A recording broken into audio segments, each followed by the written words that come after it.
Vamos lá, abra sua Bíblia, por favor. Lá no comecinho da Bíblia, Êxodo capítulo de número 12. Êxodo 12. Pastor, eu não trouxe Bíblia. Liga a do celular. Também não trouxe. Então fixe os seus olhos aqui na tela. Eu vou ler com você uma história. E eu vou ficar o tempo todo neste livro. E eu entendi durante essa semana que eu precisava falar sobre isso com você. Eu não sei te dizer quantos de vocês sabem ou de fato conhecem a história da Páscoa. Porque alguns de vocês têm conhecimento cristão. Alguns de nós temos conhecimento religioso. E a religião não nos ensinou muitas vezes a verdade. E alguns de nós ainda até acreditamos que tem tudo a ver. O coelhinho de Páscoa traz um ovo para mim. Tem gente que acredita ainda nessa história do coelho. E a Bíblia nunca disse isso. A Páscoa nunca foi o coelho. A Páscoa sempre foi o cordeiro. Sempre foi utilizado para exemplificar a Páscoa para nós, foi um cordeiro. E como domingo que vem nós vamos ter uma programação especial, eu não vou poder falar de Páscoa. Então eu entendo que abrindo o mês da ressurreição, eu preciso te contar a história da Páscoa. A palavra Páscoa, ela vem de uma palavra hebraica, que significa Pessach. P-E-S-S-A-C-H. O CH no hebraico tem sentido de R, por isso que eu falo Pessach. E essa palavra Pessach significa salto, significa passagem. Então você entende por que pegaram também um pouquinho do coelhinho, por causa do salto dele, por causa da conexão da palavra. E é lógico que você já conhece, quem faz clínica da alma, a gente mostra para você, é uma deusa da fertilidade que carregava um ovo e um coelho no seu colo. Então, para que na verdade essa deusa continuasse sendo reverenciada, se fez alguns acordos do passado e não é o propósito agora. Não quero te contar essa história. Eu quero contar para você que a Páscoa, ela não existe para saciar o meu paladar e o seu. A Páscoa é uma lembrança de Deus para o seu povo, daquilo que Ele fez para o povo de Israel. A Páscoa é uma festa instituída. Repete comigo, a Páscoa é uma festa. Ou seja, não é, eu não posso escolher, eu não vou participar. Não, a Páscoa é uma festa, é uma santa convocação, é um estatuto solene de Deus para nós. Nós devemos participar. E o Senhor instituiu a Páscoa para quê? Para lembrar Israel que Ele os tirou do Egito com mão forte, levando eles para uma terra nova, para uma terra prometida. Entenda que era um povo que estava padecendo, um povo que estava gemendo, estava cativo no Egito, servindo o rei do Egito, Faraó, amassando barro com capim, sendo escravizado ali. Um dia eles clamaram, e o Senhor de fato ouviu o clamor deles, levantou um libertador, Moisés. Você conhece toda essa história. E o Senhor então institui que a partir do momento em que eles estariam saindo dali, o ano civil deles iria iniciar. Eu tenho uma história nova para vocês. Então tudo vai começar a partir da Páscoa. Tudo vai começar a partir da passagem. Tudo vai começar a partir do salto. Eu tiro você do lugar do aprisionamento e levo você para uma terra que emana leite e mel. A Páscoa, ela deve ser celebrada por mim e por você, porque o Cordeiro Pascal, que é Cristo, Ele se tornou maldito por mim e por você. Ele levou os meus pecados, os teus, as minhas dores e as tuas na cruz, justamente para quê? Para que a nossa vida passasse pelo mesmo propósito, um salto. O Senhor tirou a mim e você do lamaçal, do pecado, do aprisionamento, e nos trouxe para onde? Para uma terra linda, caminhando em direção à nossa morada eterna, que é a eternidade com o Senhor. Ele mudou verdadeiramente a minha história e a sua história em nome de Jesus. Quantos entendem isso? Então eu preciso mostrar para você, porque às vezes um amigo seu pergunta para você: olha, qual é a história da Páscoa? E às vezes você vai naquela história que você aprendeu na escola, não é? Você talvez aprendeu como eu, veio da religião, então você aprendeu na história dos catecismos da vida. E nós vamos olhar para a Bíblia, acerca do que a palavra de Deus diz acerca da Páscoa. E tudo que a gente precisa saber está escrito na Bíblia. Você pode dizer isso comigo? Tudo que eu preciso saber está escrito na Bíblia. Sabe por que a gente sofre? Porque a gente não conhece. Sabe por que a gente padece? Porque a gente não lê. Mas olha só o que diz Êxodo 12, verso 1. O Senhor disse a Moisés e a Arão no Egito: este deverá ser o primeiro mês do ano para vocês. Como eu já disse para você, o Senhor disse para eles: olha, a partir de agora, a cabeça do ano é este mês. A partir de agora, vocês vão celebrar um ano novo aqui. Nessa semana em Israel, deveria se celebrar o Rosh Hashanah. Essa palavra Rosh Hashanah é ano novo. Mas eles não estão celebrando mais. Mas há rumores lá em Israel de que os rabinos, os mestres desta época, estão muito incomodados, porque eles fizeram uma mudança na escritura. Eles começaram a celebrar o Rosh Hashanah lá em meados de setembro, quando na verdade eles comemoram a saída do cativeiro babilônico. Eles mudaram. E essa festa do Rosh Hashanah, normalmente nesse período de agora, está casando com uma festa chamada Festa das Trombetas, que é uma festa anterior a tabernáculos, que é o toque do shofar, para que o povo esteja atento à voz do Senhor, para que possa adentrar no tabernáculo com Ele. Todas as festas estão apontando para Jesus. Então há rumores de que eles estão corrigindo isso, que ao longo da história se perdeu. Mas nesse período, por exemplo, agora, era para nós estarmos iniciando o ano novo. O nosso ano, nossa contagem aqui no Ocidente, 2023, era para estar começando agora, segundo o calendário bíblico, que não é solar, é lunar, era governado pela lua. Por isso que a Bíblia tem uma contagem diferente. Ela não trabalhava no padrão de horas como o nosso, eram trabalhadas em vigílias, a vigília do dia e a vigília da noite. 6 da manhã às 9, primeira vigília. Das 9 ao meio-dia, segunda vigília. Da meio-dia às 3, a terceira vigília. Das 3 às 6, a quarta vigília do dia.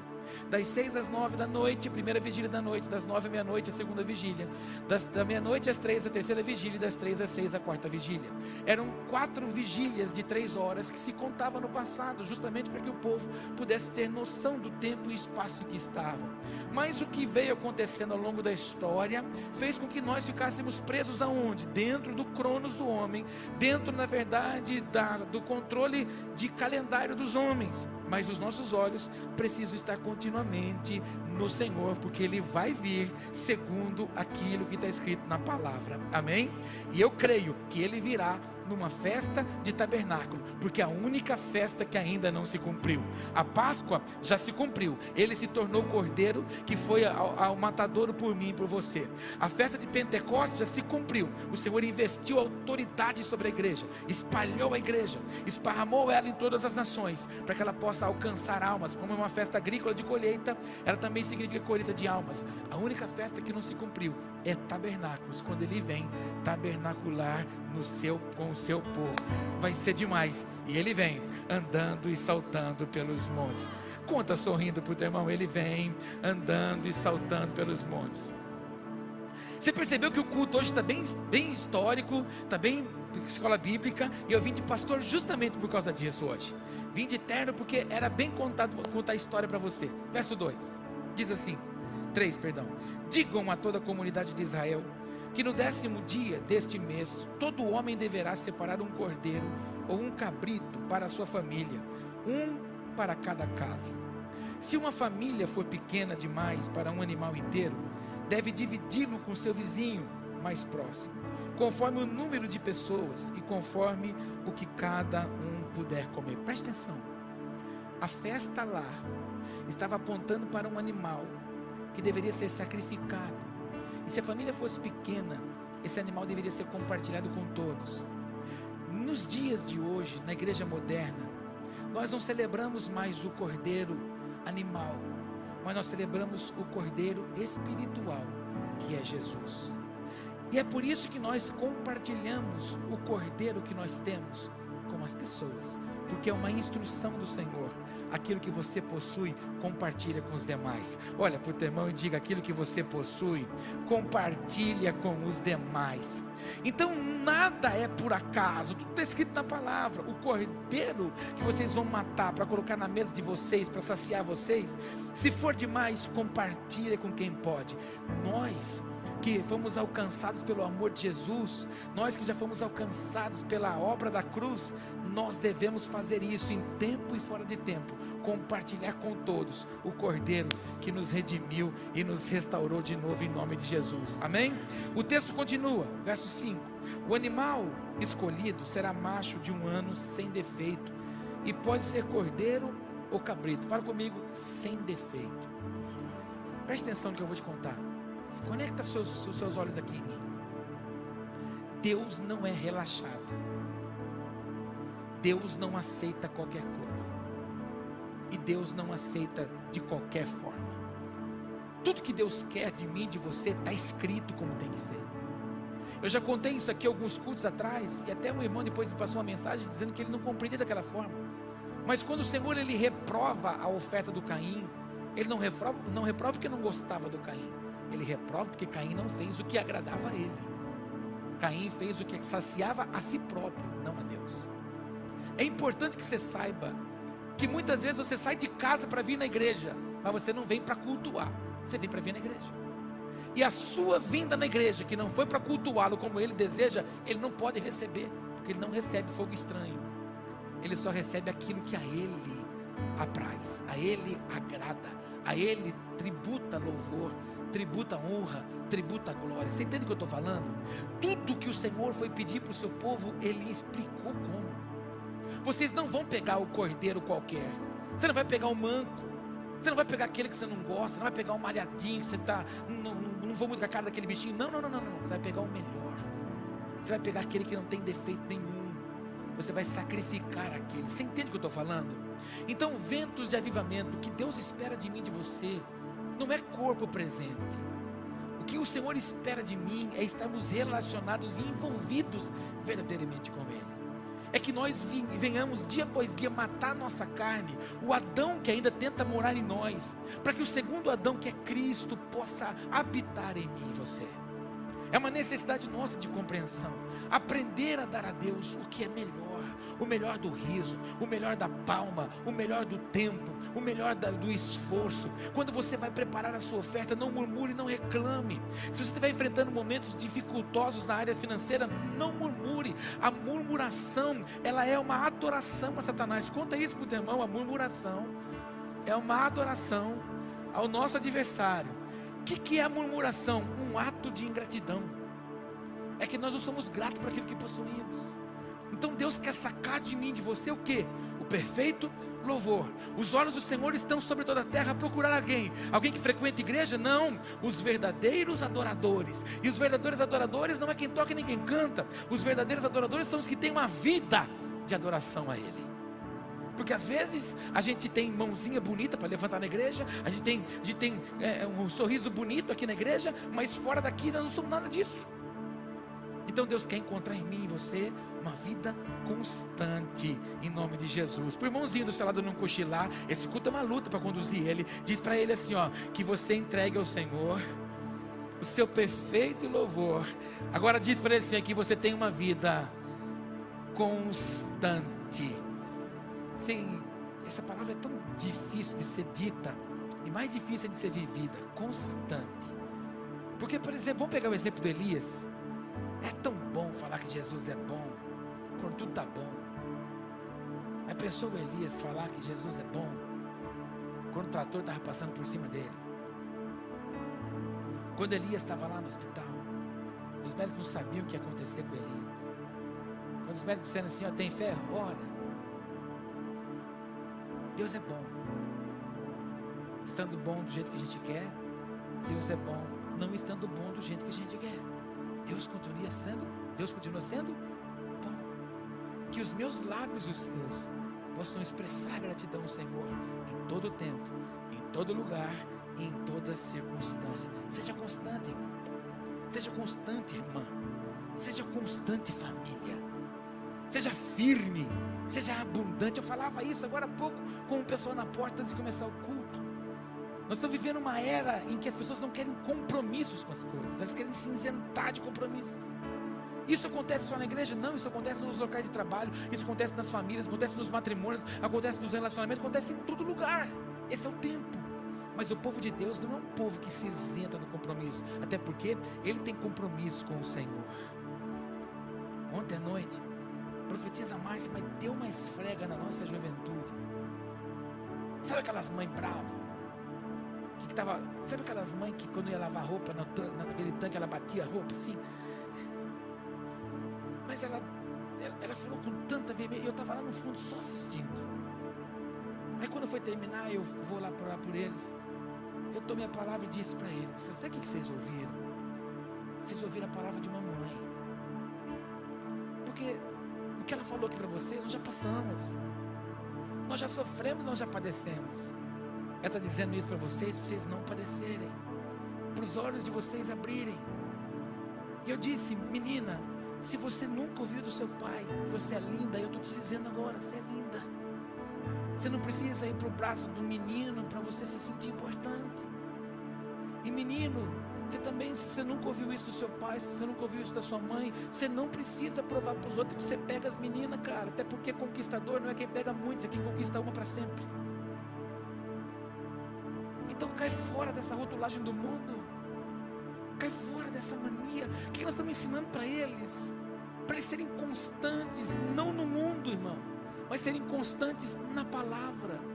Se eles aprenderem a agradar a Deus sobre todas as coisas, o que Deus vai fazer na vida dessa juventude? Vai escancarar o céu sobre eles. É o que nós estamos fazendo. Então, se o seu filho foi na Viva Jovem, chegou meio emburrado ontem, até disse para você que não ia mais, senta com eles e fala para eles, conta para nós o que a profetisa falou. Irmão, nós falamos para eles o que nós já falamos para os nossos filhos.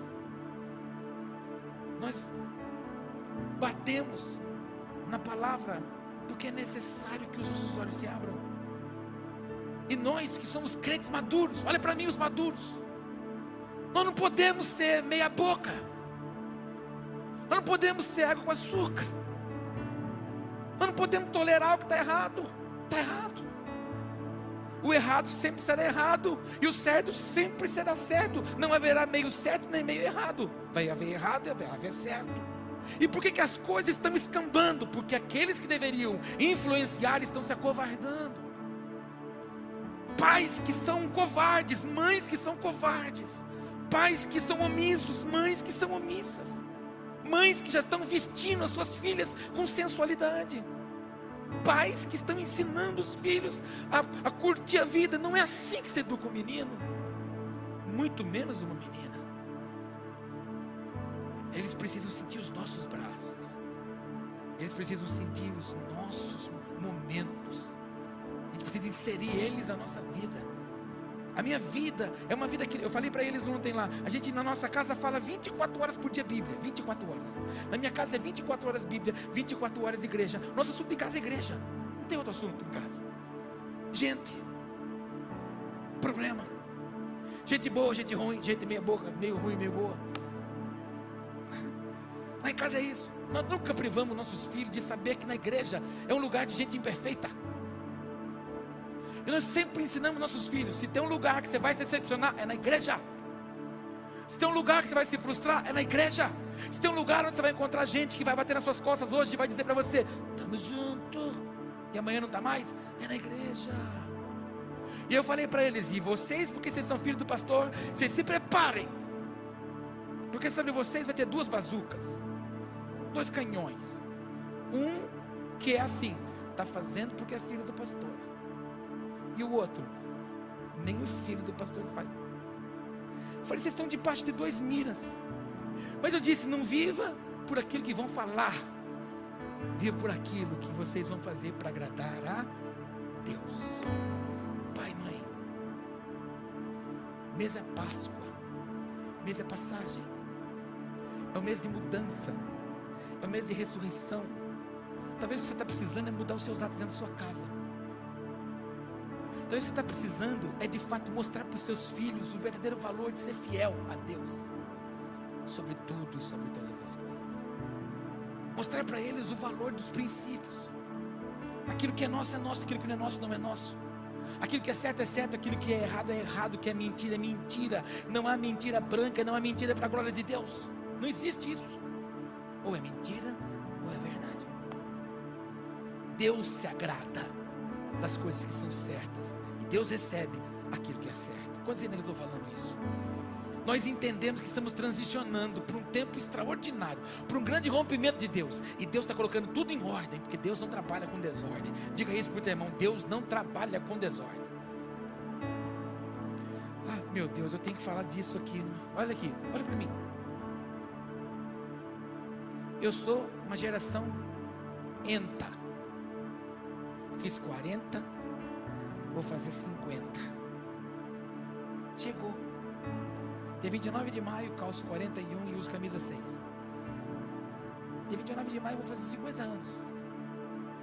A minha geração não parece. Você está abismado. Você fala, como é que é tão novinho assim com 50 anos? Eu sei que você quer falar isso. Deixa eu te contar. Eu sou uma geração escassa. Minha primeira bicicleta foi com 15 anos. Não tinha papai levar na escola. Não tinha van. Não tinha carro. Não tinha lanche. Era sopa de soja na escola. Na caneca. Comia que nem um louco. Era amigo da merendeira. Para entrar na porta por trás. Lá no SESI da Barra, Dona Noêmia, muito amiga minha. Eu sempre ia lá, Dona Noêmia, dá uma aumentadinha, guarda-raspa. E quando queimava o fundo da panela assim, oh glória a Jesus. Nossos filhos hoje não sabem o que é isso, não sabem o que é esforço. Nossos filhos não sabem o que é não ter. Porque nossos filhos têm tudo. E o culpado de tudo isso somos nós. Porque nós não tivemos, agora nós estamos estragando. E quem não sabe o valor de quanto custa, nunca dará valor a nada. Por isso que eles nunca estão contentes com nada. Porque eles não sabem quanto custa. Você que tem filho, escola paga, todo mês, paga o boleto, chama ele na mesa e mostra. No final do mês, ou melhor, do ano, chama eles e fala assim, você custou isso aqui esse ano. Sabe por quê? Porque ele precisa saber quanto que custa. E o quanto você trabalhou para dar aquele capricho para eles. Não é porque você não teve que você vai entulhar os seus filhos, você vai estragar eles. Nós temos uma geração de meninos de 13 anos que já estão estragados, porque não pode trabalhar, porque é contra o código, não sei o que lá, você nem sei que código é esse, mas não pode mais. Mas ficar na rua pode, ser aviãozinho do traficante pode, mas trabalhar não pode, aprender ofício não pode. E aí a gente se torna mais permissivo ainda, vai ficando omisso, a gente vai concordando com aquela lógica do mundo. Não, irmão, eu carrego comigo uma frase que pode ser dura para você, mas quando você se presta a ouvir, eu ouço essa frase desde quando eu me entendo por gente.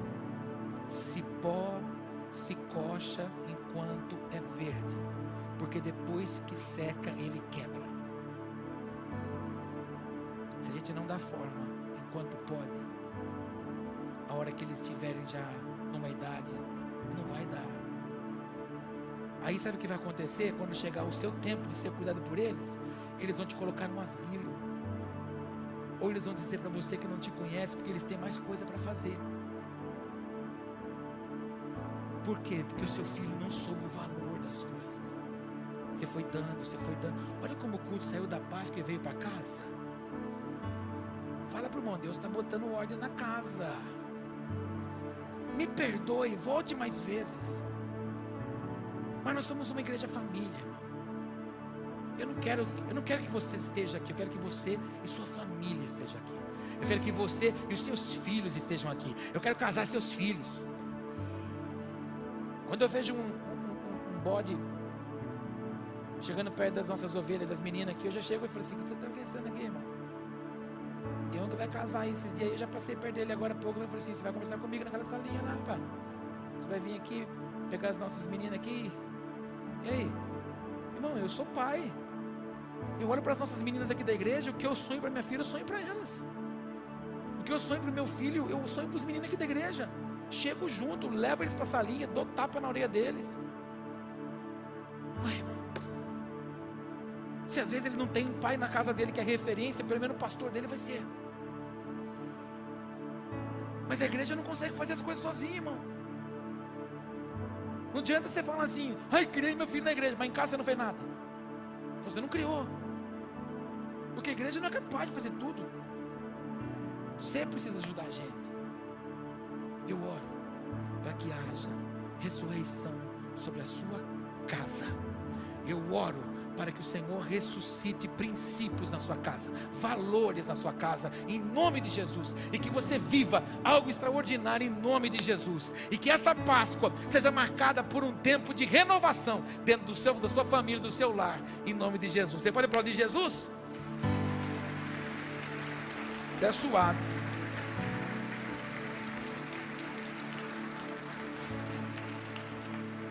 É duro falar sobre isso, irmão, porque isso não dá ibope para o pastor. Mas eu preciso te contar isso. Não adianta, irmão, a gente falar que está tudo bem quando não está tudo bem. Nossos filhos estão sofrendo uma guerra, irmão, que nós não sofremos. Eles estão sofrendo uma guerra ideológica, de valores, princípios e sexualidade. E eles vão com princípios da família para lá e voltam com princípios mundanos para casa. Se não botar na mesa e conversar, vai perder. Sabe por quê? Se a igreja não ensinar, o mundo não faz questão, ele ensina. Se a igreja não falar, o mundo não se preocupa, o mundo fala e pega rapidinho. Mas se depender de nós, irmão, nós vamos ver essa geração voando em lugares altos em nome de Jesus. Eu disse para eles ontem, a profetisa Márcia disse, quem que não olha para Laura Sougueles e não fala, puxa vida, que ministério lindo. Quem não olha, por exemplo, para o Gabriel Guedes e olha para ele e fala assim, meu Deus, que moço ungido. A gente olha para o Brunão Morada, cara, que cara ungido. Mas são meninos que escolheram viver aos pés do Senhor. Não importa o que os outros vão dizer, não importa o que o mundo diz, não importa o que a sociedade diz, não importa o que os colegas dizem, importa que ele quer agradar ao Senhor. Então eu profetizei sobre eles ontem. Nós vamos ter muitos Brunão Morada, nós vamos ter muita Laura e Sougueles aqui também, meninas, homens que serão levantados e vão tocar o coração do Senhor e trazer o céu na terra. Mas para isso é uma mudança em nós. Deixa eu falar, vou mudar, vou voltar aqui. Fala amém. Pai e mãe, olha para mim. Se você tem feridas emocionais por causa da sua adolescência, saia daqui curado hoje. Mas para de deixar as suas feridas danificar a construção dos seus filhos. Suas feridas não podem ser transferidas para eles. As suas feridas têm que ser curadas, para que você possa edificá-los sarados, porque eles precisam construir um lar sarado, porque senão um filho ferido, uma família doente, um filho ferido constrói uma outra família doente, uma família doente gera outro filho ferido, e assim consecutivamente. Profetizo cura nessa manhã aqui, em nome. A atmosfera não mudou porque é em vão. A atmosfera mudou porque o Senhor quer produzir cura aqui nessa casa hoje, em nome de Jesus. Talvez não é nem para você que está aqui, para alguém que vai assistir depois, mas Ele quer produzir cura nos lares. Ele vai curar, em nome de Jesus. Eu sinto no meu espírito que Ele está sacando, como foi lá no Egito. Estou sacando do cativeiro e levando para um lugar novo, em nome de Jesus. Tem novidade do Pai hoje aqui, em nome de Jesus. Amém? Que versículo que eu parei? 6, 7. Passem então um pouco do sangue nos laterais e nas vigas superiores das portas das casas, nas quais vocês comerão o animal. A ordem foi: pegue do sangue desse animal e passe nos umbrais. Coloque uma marca desse sangue aí. Por quê? Porque tem um propósito nisso. Lembra que a gente toma o sangue do cordeiro? Sangue de Jesus tem poder. Sangue de Jesus tem poder. É a mesma ação que foi feita lá no Egito. Olha que o texto continua. 8. Naquela mesma noite comerão a carne assada no fogo com ervas amargas e pão sem fermento. Não comam a carne crua nem cozida em água, mas assada no fogo. Cabeças, pernas e vísceras. Não deixem sobrar nada até pela manhã. Caso isso aconteça, queimem o que restar. Ao comerem, estejam prontos para sair. Cinto no lugar, sandália nos pés e cajado na mão. Comam apressadamente. Esta é a Páscoa do Senhor. Vocês vão matar o cordeiro, vocês vão assar. Comam o que vai saciar vocês. O que sobrar até amanhã de manhã. Sobrou, não guarda. Vocês vão queimar, vão exterminar isso. Aí vocês vão fazer o seguinte: vocês ajustem o cinto. O que é ajustar o cinto? Cingir o cinto. No passado, todos os homens vestiam um vestido grande como as mulheres. O que diferenciava um homem e a mulher? O cinto. Então, quando a Bíblia fala de cingir, eles pegavam o seu avental, sua roupa, e faziam assim, colocavam sobre o cinto, como se eu estou fazendo isso aqui, sobre a minha cinta. levantando, para quê? Para ter mobilidade, para andar, para correr, para se movimentar. Então a ordem do Senhor é: ajusta tudo no cinto, pega o cajado de vocês e saiam. Tem uma terra nova esperando vocês aí, e isso será a Páscoa. Então a Páscoa tem um significado muito importante para mim e para você. Ela tem duas palavras, é o tema da minha pregação: memória e identidade. Marca aí, memória e identidade. Fala para o irmão do lado: memória e identidade. A Páscoa, ela carrega essas duas palavras. Por quê? A memória, de onde Ele me tirou, e a identidade, para onde eu vou. A Páscoa precisa ser entendida por mim e por você desta forma. Ela traz a memória da onde Ele me tirou, do lamaçal em que eu estava, como o povo do Egito estava sendo cativo e cativeiro lá dentro do Egito. Então agora fala de identidade. Uma terra nova está diante de mim, eu e você. É uma vida sem pecado para vivermos o que Deus tem para mim. E o Senhor instituiu essa festa para que Israel não se esquecesse quem foi, quem é e quem deveria ser. Diga comigo: quem foi, quem é e quem deve ser. Se você gravar essas três informações aqui, você nunca mais vai viver oscilante. Se você se lembrar quem um dia você foi, dá uma olhadinha no irmão do lado e lembra como é que ele era antes da conversão. Que tormento! Não era uma zica, irmão? Eu conheço uns aqui que era bicho feio. Era. Agora, quem você é? Lavado e remido pelo sangue do Cordeiro. E quem você será? Amado, desejoso, adentrando as mansões celestiais para viver eternamente com Ele. É isso que a Páscoa traz. Não é o coelho, não é o chocolate, não é a cenoura do coelho, não é o ovo que ele não tem capacidade de botar. É o Cordeiro. Sempre foi o Cordeiro. A Páscoa nunca foi para saciar o paladar, mas para mostrar o nosso destino. Nós temos uma origem e nós temos um destino. A sua origem é o céu, e o seu destino é o céu. Você foi eleito nele, e antes de estar na sua mãe, você estava nele. Ele sacou você dele e plantou você na sua mãe. Você é do céu, e para o céu você vai voltar. Diga isso: eu tenho uma origem e tenho um destino. Diga: eu sou do céu, e para o céu eu vou voltar. Verso de número 9: não comam a carne crua. Já li a 9, versículo 11: ao comerem estejam prontos para sair. Também já li 12.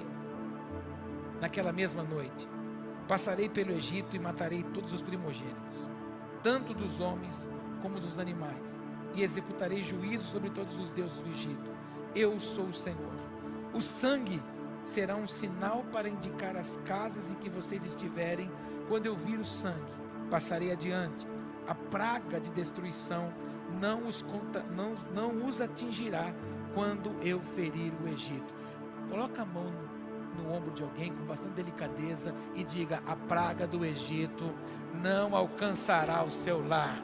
Diga: o sangue do Cordeiro está sobre a sua família. Olha para mim que eu vou dizer uma coisa para você. Eu acabei de falar sobre sua família, e eu quero declarar que o Senhor vai reposicionar esse sangue, porque a destruição do Deus desse século não vai entrar na sua casa, não vai entrar nos seus filhos, não vai tomar os seus primogênitos. Escute o que eu vou te dizer. Falei isso aqui num dos encontros com os homens. Se você fizer uma avaliação, 69% dos homens presos no Brasil são primogênitos. Sabe por quê? Porção dobrada. Satanás ama prender os primogênitos. Por quê? Por causa da porção.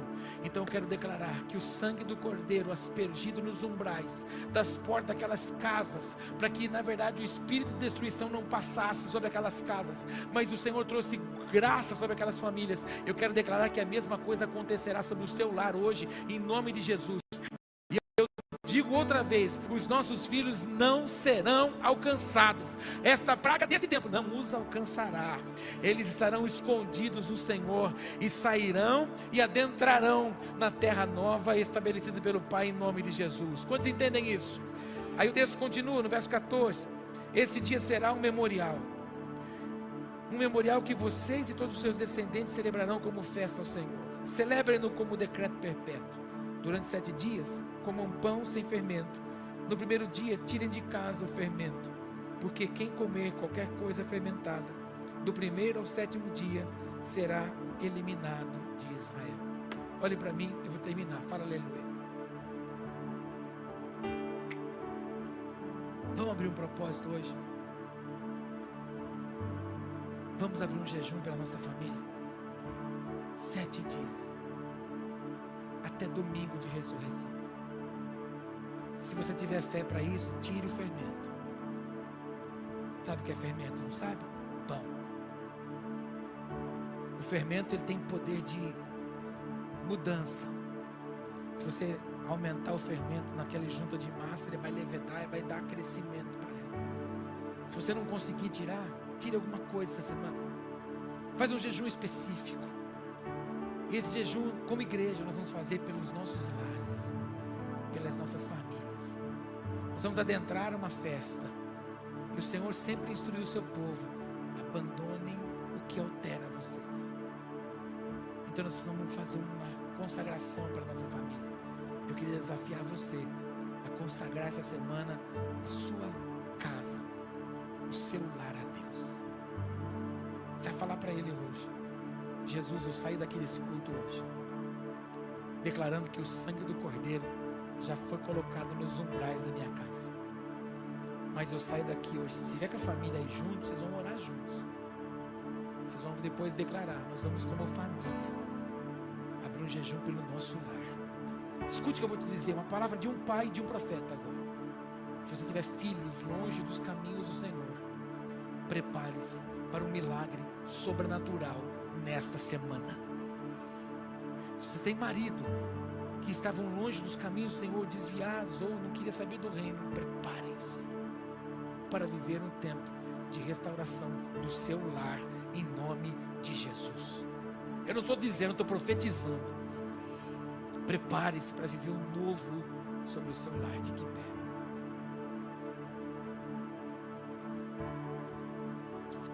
Ô irmão, vem de noite. Acho que de noite vai ser mais manso.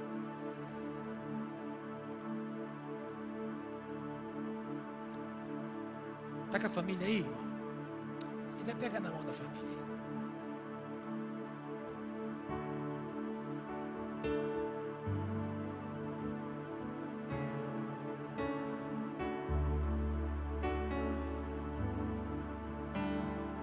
Dá uma olhadinha para quem está perto de você, da sua família. Dá uma olhadinha. Fala para ele assim, ó. Fala para ele, para ela assim, ó. Juntos nós somos fortes. Fala, juntos a gente alcança propósito. Fala para ele aí, me perdoa, hein? Não, para falar. Você viu como a gente tem dificuldade para falar? Até agora a gente estava falando assim: juntos nós somos fortes. Quando eu falei me perdoa, fala para ele, para ela, me perdoa, viu? Pelas vezes que eu não fui acessível. Diga aí, me perdoe. Pelas vezes que eu me omiti também nas minhas decisões. Diga, como família, nós vamos avançar. Como família, nós vamos prevalecer. Diga, como família, nós vamos declarar: a nossa casa inteira serve ao Senhor. Segura na mão dessa pessoa aí. Pai, obrigado por essa manhã. Obrigado, Senhor, por nos trazer a memória de que a Páscoa nunca foi um chocolate, de que a Páscoa nunca foi um animal que salta, mas a Páscoa sempre foi o salto que o Senhor deu na nossa vida, nos tirando do lamaçal e nos trazendo, Pai, para uma terra nova, para uma terra da promessa.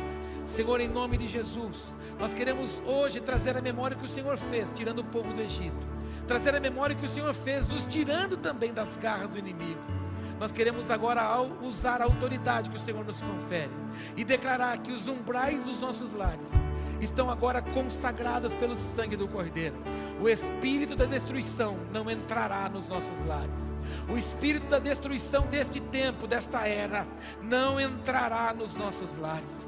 Nós estamos profetizando hoje, Senhor, sobre esta igreja, restauração de famílias inteiras, restauração de relacionamentos, filhos alcançados pelo Senhor, filhos que estarão debaixo da tua graça, debaixo da tua palavra, em nome de Jesus. É assim, Pai, que nós oramos, declarando que a Páscoa, o Cordeiro Santo, o Cordeiro vivo, que se fez maldição por nós, ele se levanta para restaurar também todas as coisas. Eu quero profetizar essa ressurreição sobre essa igreja, ressurreição sobre esses lares, ressurreição sobre essas famílias, ressurreição em todas as áreas da vida deles, que eles possam ver Cristo em tudo, que eles possam ver Cristo em todos, em nome de Jesus. Que possamos, Pai, como famílias avançar, como família crescer, como família estabelecer os teus anseios e os teus propósitos. Perdoa-nos, ó Pai, pela omissão, perdoa-nos, ó Pai, pelas vezes que nós concordamos com a imposição do mundo. Senhor, a tua palavra vai influenciar, a tua palavra já está influenciando. Então, Pai, no nome de Jesus, lapida ela nos nossos lábios a cada dia, para vivermos o que o Senhor tem para nós, em nome de Jesus. Eu oro abençoando essa igreja, eu oro abençoando essas famílias, eu oro abençoando a minha família, eu oro abençoando os meus filhos, eu oro abençoando esses filhos ministeriais, eu oro abençoando os filhos desses filhos. Eu oro, Pai, abençoando até a 14ª geração deste povo, e que eles possam viver o extraordinário que o Senhor tem, agarrado nas mãos de quem está perto de você. Não deixe ninguém sozinho. Se tiver alguém perto de você que está sozinho, pega na mão dele, na mão dela, cante e ore com ela, abençoe a vida dela, e juntos nós vamos encerrar esse culto cantando, celebrando ao nosso amado, dizendo para ele: